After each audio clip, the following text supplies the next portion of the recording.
what's life if there's not, the joy of something coming out of the ether? It's just like, it's the greatest thing. I mean, I know John knows this because I think playing drums is one of the great ways to experience that. But when you just sit down to do something and all of a sudden you come up with something and it's only you, and you get this feeling like, wow, I created something out of nothing today. This is A New Angle, and I'm your host, Justin Angle, marketing professor at the University of Montana College of Business. This podcast is my chance to speak with cool people doing awesome things in and around the great state of Montana. We are proudly underwritten by First Security Bank and Blackfoot. Hey folks, welcome back and thanks for tuning in. We've been doing these COVID collab episodes on a weekly basis, and they seem to be resonating with the community. I really wanted to use the platform we've built to help disseminate important information and help people understand what's happening around them. I've also been thinking about ways to help spread some joy, to get people stoked. So I figured bringing you the voices of two awesome members of our community would help. Jeff Ament and John Wicks are both previous guests on A New Angle, and they've both supported the podcast in many ways, most notably in the music we use for the show and the drum coffee we enjoy in Studio 49. These guys have developed a special bond through shared experience and a shared connection to this wonderful place we live in, Montana. I'm excited for you to hear from these two legit rock stars and real dudes right now. Okay, so super stoked to be here today with Jeff Ament, John Wicks. Fellas, thanks so much for freeing up some time to share with the podcast today. Our pleasure. Hey, Justin. Yeah, so I say freeing up some time. Seems like you guys might have a lot of time on your hands here. I mean, you're in a moment where seems like might feel like the rug's been pulled out from underneath you. A lot of people feel that, but Jeff, you were about to release an album, cancel the tour early. John, were you on tour when kind of this started coming to a peak? Yeah, we were at the thankfully we were at the tail end of it, and we only had to cancel the last two shows. The second to last one, I felt terrible for our crew because they went in. It was in Redding, California, and they went in and set everything up. And right when they got done setting up and we were about to sound check, they canceled. So they just had to turn around, put everything back in the truck. And we just sat on the stage and got drunk for the rest of the day and called it good. And then we found out like 10 minutes later that the next show in Ventura was closed or had been canceled. So it was just those last two, thankfully, because, as Jeff can attest to, financially, that's a big hit. So we felt really fortunate. However, I'm actually technically supposed to be on tour again in like a week, and all of those got canceled. So they're kind of going through a process now, and I'm sure Jeff is dealing with the same thing where they're taking a lot of the dates that were going to be earlier in the tour and then moving them towards the end and sort of just shuffling everything later. But we'll see how it works because I'm sure everybody's doing the same thing, Yeah, kind of a mad scramble there. Jeff, you guys were kind of at the front end, like an early mover in deciding to postpone your tour. In retrospect, that kind of decision and leadership is going to look great. But talk about what that felt like at the time. Well, it was brutal. We were all in Seattle. I'd actually come out to Missoula for 2 days and seen a couple Grizz games on the weekend. And it was amazing just getting out of Seattle and coming out here. It's sort of like the hysteria went away that I'd been feeling in Seattle the previous week. And so I went back to the meeting probably a little less anxious. And we ended up having about 3 days of pretty hard conversations because all of our trucks, all of our lighting people, everybody was in Albany, New York, setting stuff up, working through the lights. We were looking through lighting schemes every day for 3 or 4 days. And then we were scheduled to go to Albany like 2 days after we postponed the tour. And it felt a little bit weird because the only thing that had been canceled at that point were a couple of festivals. No bands had canceled tours. And so it felt like we were we were taking a little bit of a big chance, especially if somehow, some way, the government was actually doing what they were supposed to be doing, and they would have like nipped it in the bud a little bit. Yeah, I mean, and we've been on the phone, every couple of days since then, just sort of talking about what's going to happen the rest of the year, which does not feel great from what I know. I just don't know how you, with the history of pandemics and the history of how these things work and how the viruses stay alive. I don't know how you put more than 5 or 10 people in a room together for the next year. That's my understanding at this point. Yeah, playing arenas with 50, 60, 80, 100,000 people just seems like a recipe for big problems. And talk about, coming in from Seattle and back to Missoula and back to Seattle. Talk about that. You mentioned being in Missoula was a bit of a break from the hysteria. And I would assume that being in Seattle, kind of at the tip of the spear there, that might have contributed to you guys being so proactive with making that decision early. Yeah, well, we know people that work in the hospitals in Seattle, and my niece is an RN at a hospital in Seattle, and so we were getting sort of firsthand accounts of how brutal it was for these elderly people to basically be on a ventilator for 2 weeks and then pass. Yeah. Like, it was pretty horrific to hear these stories and to hear people weeping on the phone and, just saying how is, sort of the worst part of their job was, slow death. And so, it's like, and we were just getting a lot of, the real information on this stuff right around that time in early March, and I mean, we were hearing stuff was happening in China. Actually the guy that I just worked out with, Brian, he lived in China for 10 years, and his son and his ex are still there, or they were there. And I think it was like January 20th, they got kind of the last flight they could get out of Beijing and went to Moscow, Russia, so they could get to their grandparents, so he could get to his grandparents' house in Germany. And if he wouldn't have gotten out then, they would have been stuck in China. But that was January 20th. Wow. So we, there was things going on pretty early on that for some reason we weren't afraid of it, for whatever reason. So, yeah, I mean, you're getting a front row seat to some of the grim realities. And, at that point, in the context of all that, concerts and so forth seem like minor decisions. So John, you guys pulled the plug on the last couple of episodes, and, that's got to feel like so anticlimactic as far as this thing you've been building toward for a long while. What happens at that stage? You just come back to Missoula? Well, it's funny. You kind of just nailed it. It was very anticlimactic. It was kind of like getting to the finals of a tournament, and then the other team just says, that's okay. You can just have it. Yeah. It's all good, and all of us, it was kind of a weird thing to put your finger on at the time, because I think, that was like a 6 or 7 week run. And we'd been following it on the news. And then at one point someone set up a website called isitcanceledyet.com or something like that. And we were like, Austin City Limits got canceled, or South by Southwest got canceled, Coachella got canceled, like all these things were getting canceled left and right. And I'm sitting next to my lighting designer on the bus, and at one point he just saw $40,000 go up in smoke, like from corporate shows he was going to do after our tour ended.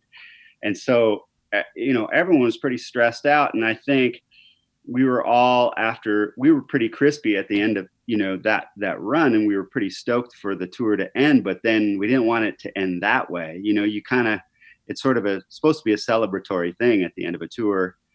And it wasn't that per se. It was weird. It was very strange. And then just for me, like just even the flight home to Missoula was scary, you know. Yeah. I'm like, Yeah. that was weird, you know. I was like, well, what do I do? Do I just drive back, you know? And yeah, so you know, it's scary. And then the after effect of that was that looking at our tour routing that we had just done, you know, like I had just spent close to a week in New York City, you know, and like was in every hotspot throughout the US where this thing was really blowing up. So I was completely paranoid when I got back home. And just that paranoia is just exhausting. Like thinking, okay, do I have it? How I'm going to wait? Do I have to wait 2 weeks to figure this out? At that point, they weren't really testing, you know, here in Missoula, Mm-hmm. and and then I was worried that I was going to give it to my family, you know, and I was, you know, and then of course I'm just tired after 6 weeks of bad sleep, you know, and I'm like, okay, I definitely have it, you know, and it's, you know, it was just, it's freaky, you know. I've sort of now just gotten over it and realized that this social distancing is pretty awesome for me. It's kind of like it's sort of what I do anyways when I'm at home, because I just want to be in a practice room practicing, or out in the hills running around, or biking or whatever. So for me it's I kind of dig it actually, but my kids are going nuts, you know. Yeah, the kid piece is tough. Just, you know, particularly as the weather's starting to get a little nicer, they want to get outside, they want to run around, they want to see their friends. They sort of understand on some scales, but you know, the sense of loss for children is really interesting and manifests in different ways. Like I was putting my younger daughter to bed the other night. She's 8 years old, and she just started crying. And I was like, Charlotte, what is so wrong? And she said, I'm afraid I'm not going to make it to the third grade. Oh, And geez. you're like, wow, that is such like a beautifully innocent, but also kind of tragic state of mind. And I mean, that's how it's manifesting in strange ways or in different ways for different people. And that's like, we're all in this together, but we experience it differently. Yeah, wow, that's heavy. That is heavy. So how did the two of you first meet? Did you cross paths in the Seattle scene early on, or was it until you realized you had the Montana connection? It's funny. I was thinking about this the other day. Is Jeff and I, the degrees of separation between he and I since like 91, 92 has been literally one person. Wow. Like, and that one person is like several different people. Like I went to high school with some of Jeff's bandmates in the 80s. And then I worked at a cafe in Seattle called Uptown Espresso. Mm-hmm. And my best buddy, Curtis, I worked with him there. And then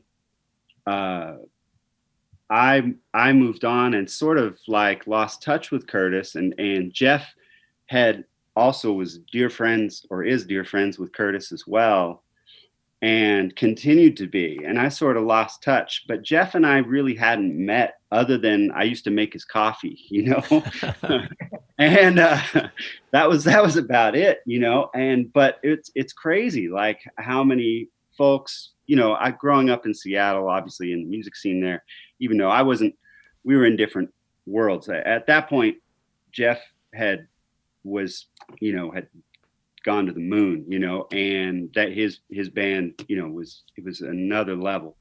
And I was just playing jazz music around Seattle, but at the same time, you know, that at that time, Seattle had a very small town feel to it.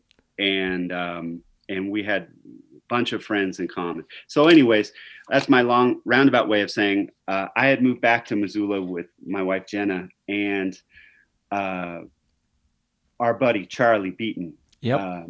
told me that our friends, Kiefer and Rhea, were having a Christmas party at their gym. Okay. And so I was like, cool, you know, I'll come down, have a beer. And then Jeff was there, and it was kind of my opportunity to say, hey man, I wanted to get back in touch with Curtis, you know, and he was still super tight with him. And so I was like, man, how's he doing? And then that was it. And Jeff has become one of my best buddies and a soundboard for me. He's been in this world that I'm in a lot longer than I have. You know, I was in the jazz world, you know, for many years, just playing $50 gigs, whereas Jeff has been in the industry part of it for a lot longer. And he's been a huge resource for me, as well as just being a dear friend. He's been a huge resource for me because it's a sketchy business, you know, and he has talked me down off a ledge a couple of times now since we've connected, you know. So I cherish the friendship very much, and it's just great to have, you know, I don't know, there's something magical about having Missoula in common between Jeff and I, and that it takes away all of the BS, and I'm able to talk to Jeff as a friend and not have all of the external voices interrupting. Yeah, you know, that makes good sense. It's nice. Yeah. So Jeff, I know that John pulls a mean shot of espresso. Did he pull a good shot back in the day at Uptown? Yeah, I mean, Uptown was like my neighborhood jam. I mean, I went there every single day. I played basketball like 2 or 3 days a week with Dow, Lucaro, who owned the shop, and yeah, Curtis. maybe let's talk about Dow for a moment, because the two of you just made that beautiful tribute to him and his passing. I think it was a little over a year ago, and you've been generous enough for us to use that music. But at some point I'm sorry to interrupt, Jeff, but at some point in that story, you talk about Dow a little bit. Yeah, I mean, Dow was just such a character. I mean, there's something about, you know, I mean, I worked at a coffee shop called the Raison d'Etre in Seattle in the 80s. And I knew the people that owned a few other coffee shops, and they're all weirdos. They're all like, I mean, no offense, John, I think you're part of the modern coffee shop owner. But they were sort of polarizing. A lot of those owners were polarizing. And then they brought the coolest people together. And the Uptown was one of those places. Like everybody who worked there had something else going on creatively. Everybody who worked there was artists, and or at least thought like artists. And so when you went in there, it was like, not only were you getting your coffee, but it was like your community center, and it was your therapist, and it was all, you know, it was like going to the barber in the old days, you know, like where you sit, and it's like your fraternity, and you know, your neighborhood's there, and the Uptown, until things got really super weird for me in around 93, like I went there every single day I was home. Wow. And it was sort of my social hour or two. And Dow promoted that heavily. Like the weirder the people that came in, and the more variety of people that came in, the more psyched he was about it. And he didn't come from that. His family was like a real estate, you know, like a money family, like a financial family. And Dow had that in him, but he also loved people so much. And, I'm just so grateful that was like in my neighborhood. And, you know, and that's the reason that John and I are friends, is because Dow created this place, and John worked there, and we had a connection through my friend Curtis. And now we're in Missoula, where we have that in common, where it's like we're working musicians, and we understand the crazy value of getting out of that world and coming to a place where we can be in the outdoors, and we can be around normal people, and, you know, just forget about, I mean, it's being in a band with crowds coming and singing along and clapping in between every song. It's the adulation part is a weird mind fuck. Yeah. You know? And so to come back here and to have it just be real, and you're like, you know, if you go on a bike ride with your friends and, you know, you get a flat tire, your friend's not going to change your tire for you. Exactly. Are you speaking from experience? No, I did not leave it hanging like that. No. But Yeah, so I gotta think, like, it's got to be weird. I mean, it was a couple summers ago. There was that Traveler's Rest music festival, and Death Cab came through town, and I've yeah, met Ben Gibbard a little bit through the running scene, and we connected for a run the morning before his show, and then we went to the show, and it's like you go for this run, you have this great time, it's just such a normal hang, and then you go to the show, and it's really cool to be there, but then you look up and you're like, wow, that, like, it's such a different existence than being a normal guy going for a ride or run or whatever it is. So I could see, I mean, I can't even really understand the perspective that you two have, being on that side of it, but to be able to come, I don't think you could be on like that all the time, or if you did, it would probably be pretty taxing, I would imagine. I mean, I can speak to it to a certain extent.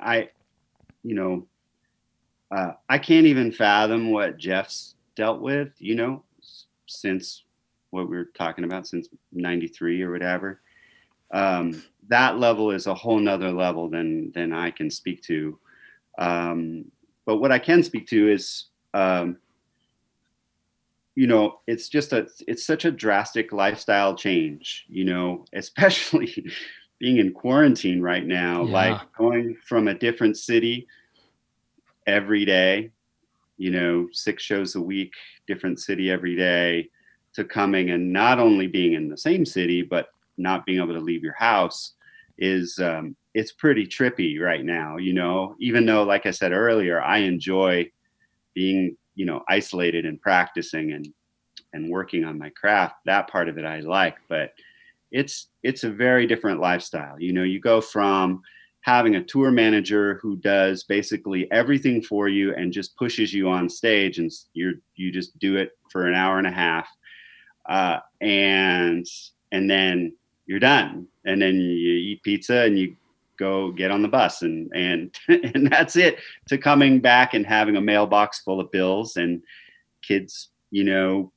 and a wife who's looking at you like, okay, you're gonna take this on, and so it's just a very, very different lifestyle for me in that way. As far as the adulation goes, being the drummer in this band, I'm relatively anonymous back there. I don't, like, I go in airports and no one knows who the heck I am, unless there's some drummer nerd or whatever, they'll come up and say, hey, but I can't fathom that level that Jeff's had to deal with for such a long time now.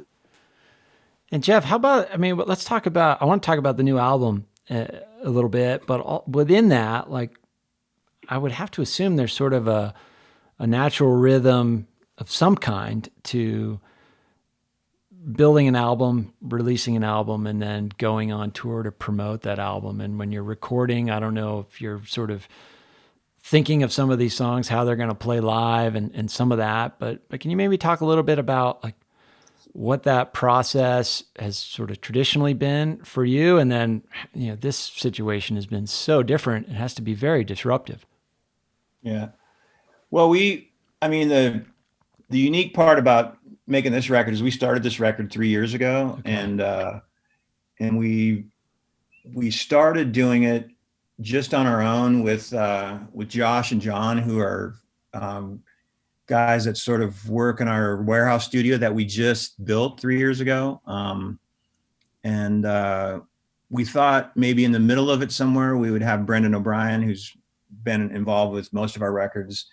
We thought we'd bring him in, and we did for a couple of days. And at the end of it, we were sort of like, I liked it better before. Like, it felt like we were working at our own pace and we were taking more chances, and there wasn't, it's the good and the bad. It's like, the bad part is that we procrastinate like crazy, and somebody would come in one day and not like what somebody did the day before. And so there's just this, and as long as we just kept trusting each other and kept it moving, it was fine. But to finally get the record out and to feel like, I feel more proud of this record than probably any record we've made in the last 20 years. Mm-hmm. Mainly because we did it on our own and we took chances, and there's 4 or 5 tunes on the record that were songs we would never have, they never would have gotten past the demo stage because it felt like maybe they were outside of what we considered ourselves to be as a band. And to have everybody on board with those songs, and to have those songs be on the record, and to be in rehearsals for 2 weeks. And, you know, a couple of the weirder songs took a little while, but then they started to turn into something, and then it started to be really good. And then all of a sudden it was like, we can play every one of these songs live.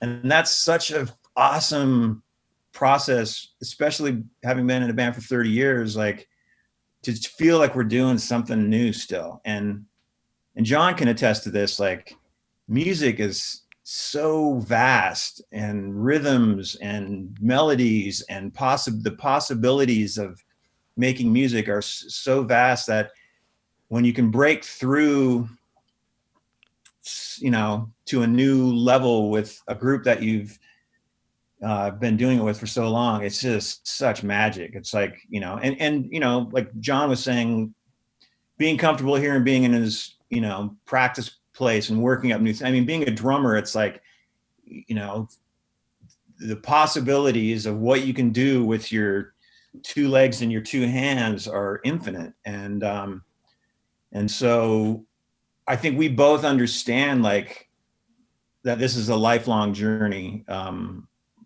you know, in being a musician and being writers and all of that. But so I think I got off topic a little bit, but we were, you know, we were in a really good place before the tour got postponed. Yeah. we were really cranked to play these songs live. And we're just, it's going to happen, but it's going to be a while. Hey man, I was in my truck yesterday and I heard that tune Retrograde. Is that one of the new ones? Yeah. That tune is killing. Oh my God. And that was one where, you know, if we would have been, you know, in the studio with Brendan and he's so good at just like tightening everything up and having every bar be meaningful, we probably would have lost that whole outro. And to me, that's the best part of the song. You know? Yeah, I agree.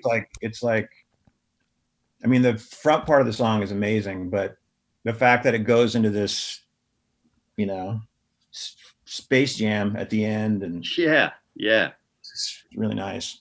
Yeah, it is cool. Super cool. A New Angle is brought to you by First Security Bank and Blackfoot, 2 cool companies doing awesome things all over Montana.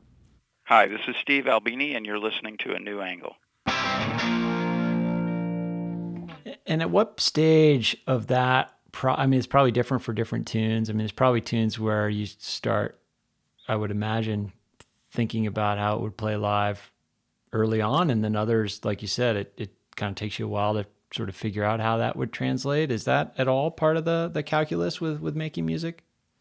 It's not for me. I don't think it is for really anybody in the band. It might, once the song starts to, you know, once the lyrics start to get finished up, and then, you know, the song is really starting to come together, then you have these thoughts like, wow, this is going to be great live. Mm-hmm.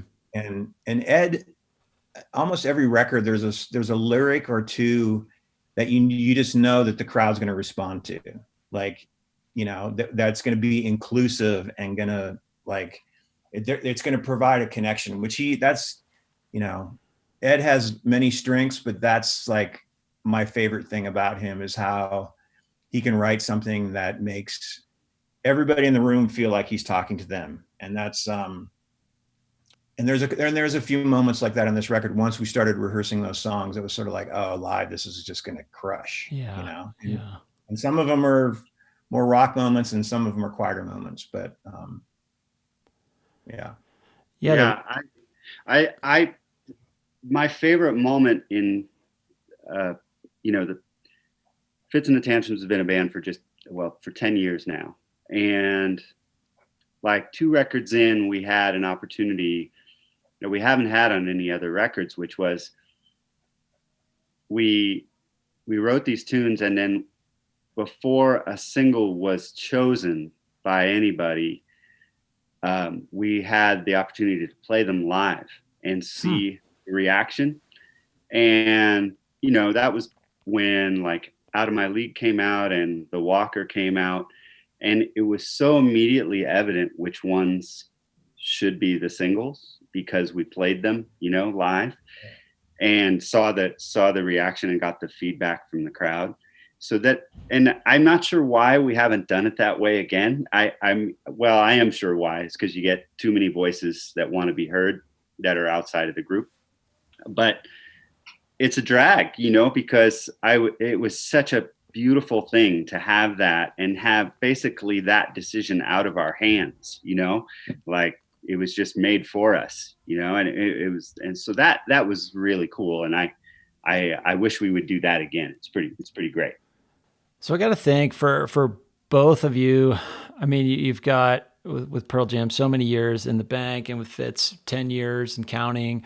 I mean, when you go through a creative process now with new music within your bands, is it there's I would sense that there's at least a feeling that you've got fewer repetitions ahead of you than you have behind you, and that must add something to the process. Jeff, maybe speak to that. How's it been different as the band's progressed and you've gotten so mature in your approach? Well, I mean, for me personally, I sort of feel like the last 10 years and it started when like my best friend passed 11 years ago. I sort of looked at my watch and went like, wow, this could stop at any time. Mm-hmm.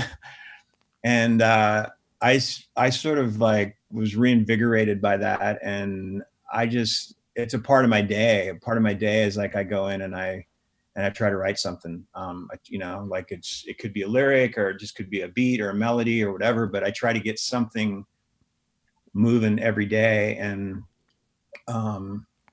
so there probably is, some of that drive comes from just, your mortality and realizing that, you spend your whole youth not thinking about any of that. You're just like, I mean, at least for me personally, I was just like gravitating towards energy and the people I wanted to be around and the things that I love to do. And I wasn't really driven by anything other than that. And I still am driven by that, but I'm more driven right now to be like, to just dive into the art more, and, it can be any part of it. I started painting a lot 7-8 years ago. It's just, it's just like all these things that I've always wanted to have more time to do. I've sort of made more time to do those things because, it's like, what's life if there's not the joy of that feeling of something coming out of the ether, it's just like, it's the greatest thing. I mean, I know John knows this because I think playing drums is one of the great ways to experience that. But when you just sit down to do something and all of a sudden you come up with something and it's only you and your thing, and you get this feeling like, wow, I created something out of nothing today. And it's just such an awesome, it's, to me, it's the best thing that life has to offer is that feeling of like, that of wonder that you had when you were a kid, when you learn how to ride a bike or learn how to skate or learn how to swim or any of those things, if you did it on your own, it was a little bit more special. So. Yeah, that's really well put. That's really well put. I couldn't agree more. And there's one thing that I figured out over the years is that the only thing that we're going to do that's original is our mistakes. So everything, there's only so many notes in music and there's only so many chords. And so in everything that we play normally is filtered through all of our influences over the years. So essentially it's been played or thought of and until we make a mistake. And then when you make a mistake, that's no one else has done that. So what I figured out is that if I practice, a lot of times I'll sit down at the drums and just start playing until I can't pull something off. And then I'll just work on that. And because that, no one's showing me how to do that through some YouTube video or a book or whatever. That's me. So I'm going to repeat that over and over and try to make that into something that maybe down the road I'll use, maybe it won't. But like Jeff just described, it's that cool feeling of discovery of something that just came out of the ether. And so I really try to focus in on the mistakes and look forward to the mistakes. And, you know, I don't teach very many kids now, but I try to, especially right now, but I try to teach kids. And when I do, that's something that I try to sort of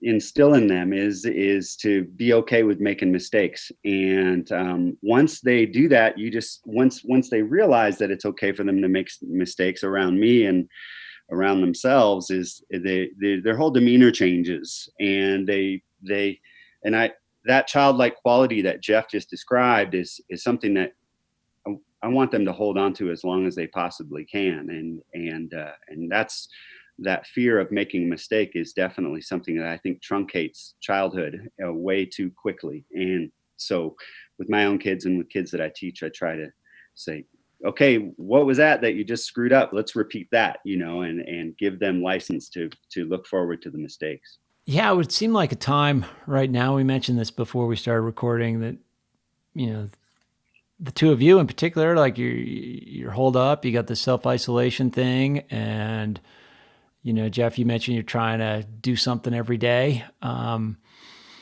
creatively. Like what do you, this is such a strange time for people. It's gotta be a moment where we're going to have some interesting art of a variety of kinds that will emerge once we kind of get through this, or maybe are emerging right now. What do you think about that, Jeff? Yeah. You think we're going to see some interesting art come out of this? Well, yeah. I mean, I think there was already the possibility of some great art coming out this year because of it being an election year. And there's just some things going on right now that maybe not everybody's on board with. But I think you throw this into the mix. I mean, I was having a conversation with a friend the other day, and I said it's absolutely the best and worst time to be an artist, and mainly because, like, if you're a working artist, and it doesn't, not even just a musician, but if you're a painter or Right. you're a writer and you're going on a book tour or any of those things, like that's all gone. Like your real way to make money is gone. But on the good side of it is that there's something about this isolation that it provides you with a lot more canvas than you're used to. And I'm just trying to pivot and go, like, I'm going to take what the world's going to give me. And if the world's giving me time right now, that's pretty good. Like, 'cause time is something that we usually, you know, if you got a lot of things going on and if you have families and that sort of thing, like, time is of the essence. Like, you know, if you get an hour to take a run or play music or do the things that you love to do, you take it. And, you know, now everybody has a lot of time. So I think there's going to be a lot of introspection, and people are going to be thinking about things on a much more intense level because there's so much at stake right now. I mean, hopefully the world comes out of this with, you know, a new appreciation for, like, it's okay to do a little bit less. We don't have to be constantly going to the next place and, you know, the skies are full of planes and the oceans are full of boats and the Walmarts are full of plastic, and we're running around getting all this stuff and accumulating this stuff and staying busy because it's sort of like human nature. And there's something really amazing about right now where none of that stuff's important. What's important right now is, like, I need to keep my parents alive. I need to keep my grandparents alive. I need to keep my family safe. I need to, like, make sure my community's safe. If somebody's not on board with it, I got to have a hard conversation with them and say, like, you can't get on a plane tomorrow, or those things. And it's it's been kind of awesome in that regard because I've had more real conversations in the last couple 3 weeks with some of my friends and family than I've had in years. So, um, I'm happy for that. That is cool. Yeah, absolutely. I mean, that deeply resonates. And as you're saying that too, like I think we're going to realize that we spend too much time in front of screens as well. Yeah. Because now it's like we have so much time in front of screens, and you're feeling, at least I'm feeling the sort of physical and mental taxes of that. And yeah, I think that's very well put, Jeff. John, one thing I wanted to ask you is like you came off from tour, but you also got a couple businesses here in town. Both of you are employers in the sense that you got this whole infrastructure around the production of your music and your tours, and that's been disrupted. But you've also got employees here in town that are disrupted. I know you're doing some cool things with drum, but tell us about how the decisions to manage the store kind of played out in the last few weeks. Yeah, a lot of those decisions were unfortunately made for us. They were tough, really, really tough. We have 2.5 really cafes here in town, and a little over 20 employees. And it became very apparent very quickly that we were going to have to lay off most of them. Mm-hmm. We just didn't have the work for them, and so we closed the kiosk downtown, and we closed our South Avenue cafe, and then realized that we had the blessing of the drive-through over on East Broadway, so that we could limit the touching part of things and keep the distance happening. And then we're also blessed that we have this roasting operation that all of a sudden the online orders just went through the roof. Right. So really psyched about that. The bad part was that we had to lay off 14 people that are like family to us, and just the worry of how that is construed to them. We consider them essential, and but I can't imagine that really feels that way to them when they get laid off. But so we sort of left it to them, who is wanting to continue, and sort of let them do their own timeline. Like, okay, how long do you want to keep going? How many shifts, with what we have available, how many of you want to take a shift? And they sort of made the decisions to help us along. And, and then we paid them sort of a bridge a couple of weeks so that they could file for unemployment. But, it's we're lucky in the sense that we keep the roasting operation happening, but sure. But yeah, it's a drag, man. I don't. That's the last thing I'd ever want to do is lay somebody off. But the bright side of it is that sort of realize that with us sheltering in place, that you feel completely helpless to help the people that are really on the front lines, and and I mean, by that, I mean the folks working in the ER and the ICU. And then I realized, I only do two things really well, which is playing drums and making coffee. So I don't think they're going to want a drum solo in the ER. And so I decided to be like, let's make them some coffee. So we brought down coffee to the ER, and they've made it very easy for us just to drop it, at the front door, and they come out and grab it.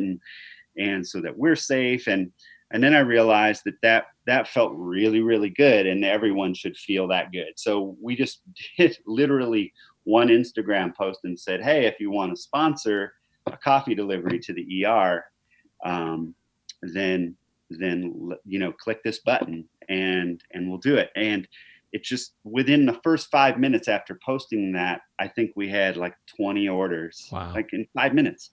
Yeah. And then since then, it's gotten to a point now where I almost am thinking about saying, okay, we need to chill this out for a minute. We have so many orders and so many people that are so thankful to have that, to be able to do for those people. It just makes them feel empowered and compassionate.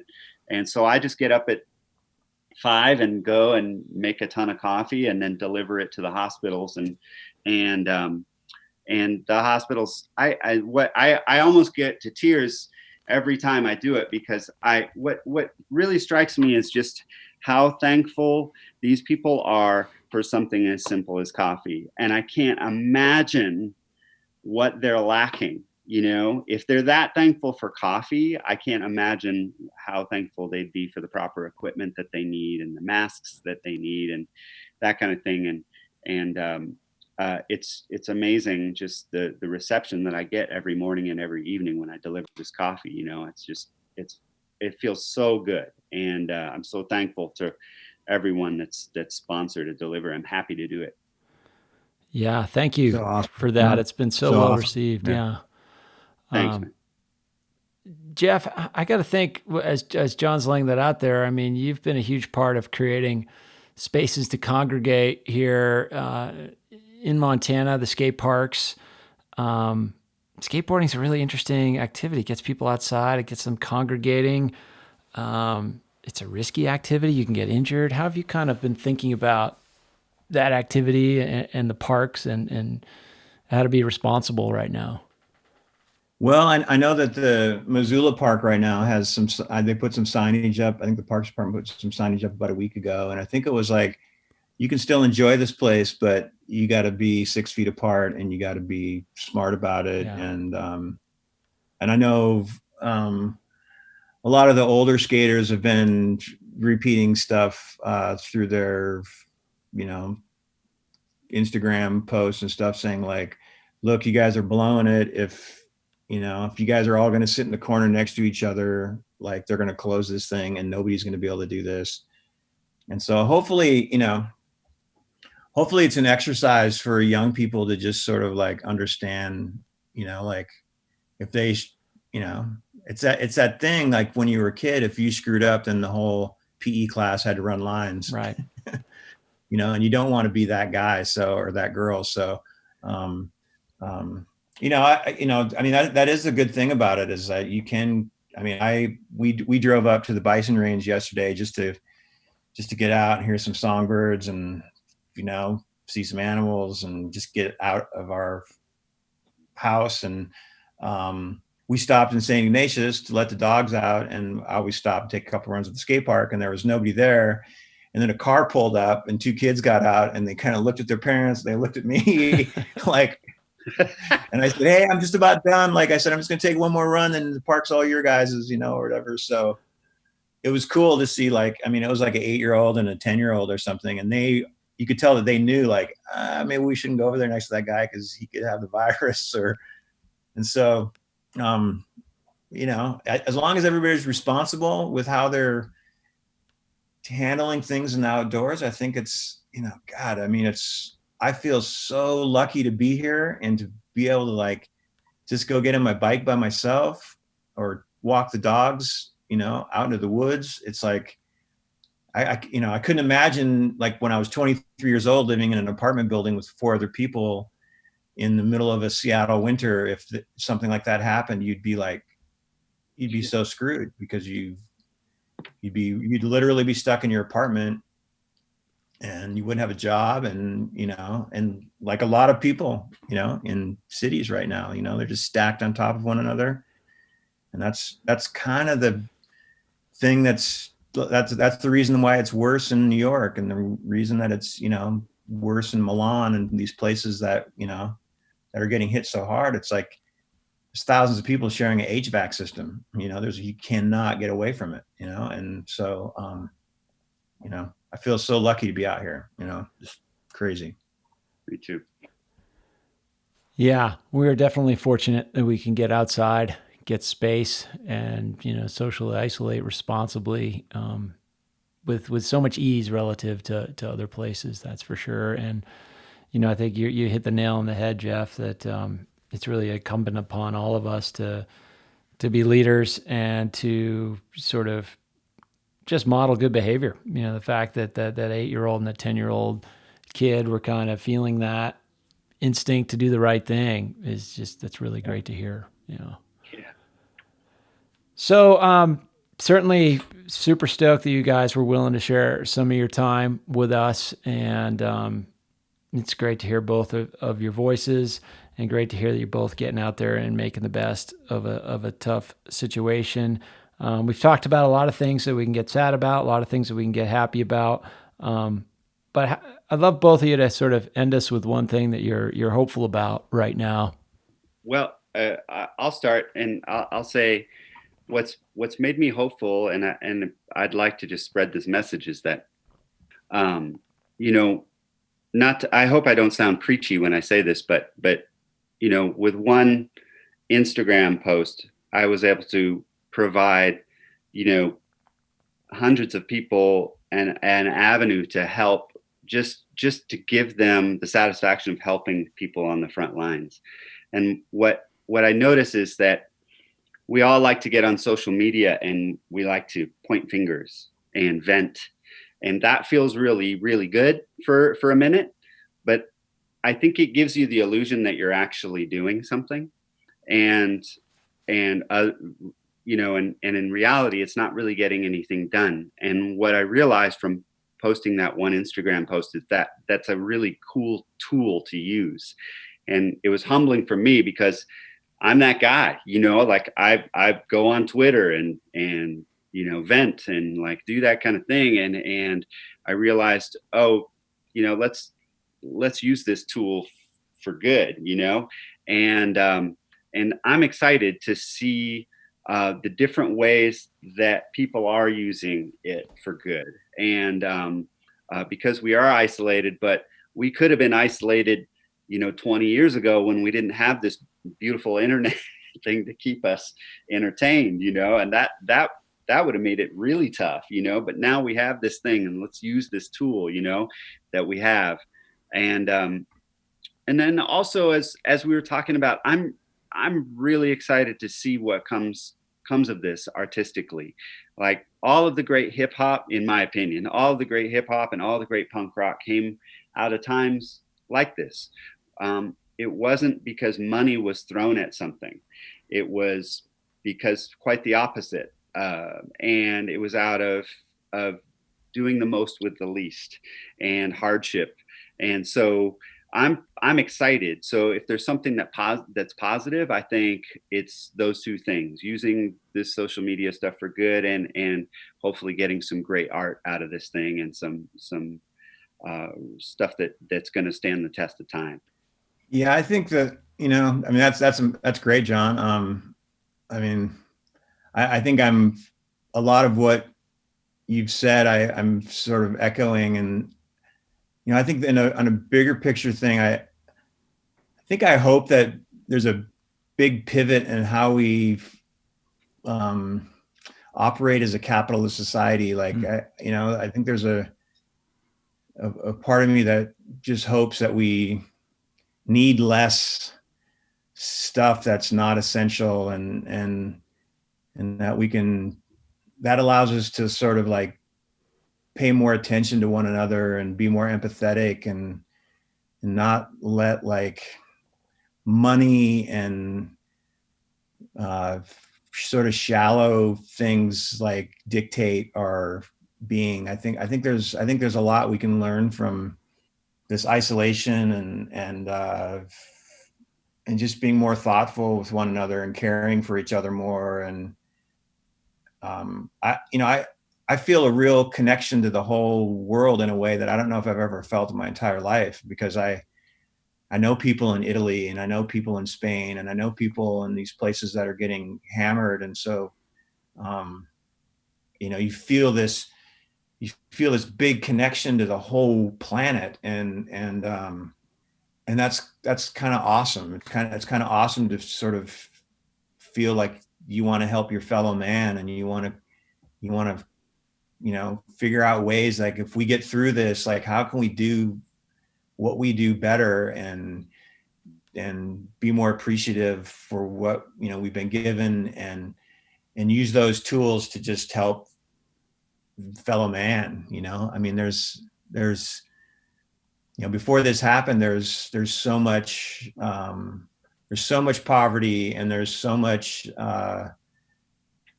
people that are struggling, that it's like, I just feel like I want to do more, and I want to figure out ways to do that better and to do more of it. And hopefully everybody comes out of it with the same thing in mind. So thank you, guys.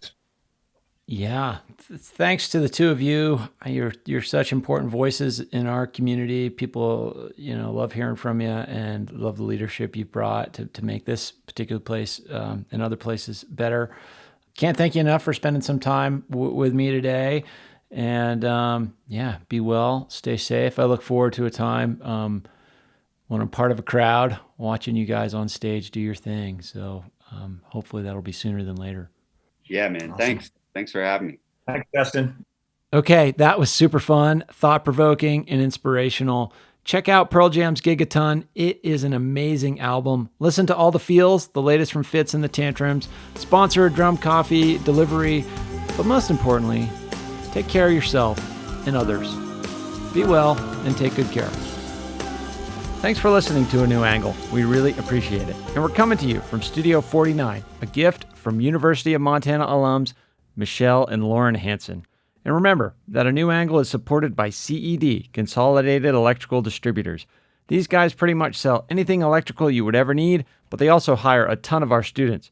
If you want to learn more about jobs at CED, visit cedcareers.com. Before we go, I want to thank some important peeps. Our awesome interns, Aspen Runkle and Max Gibson. Jeff Ament, John Wicks, and VTO for the tunes. And finally, props to Jeff Meese, our master of all things sound. Finally, if you have any questions, suggestions, comments, insults, whatever, please email me at anewangle@umontana.edu. Help us spread the word, and be sure to use the hashtag #anewangle when you do. Thanks a lot, and see you next time.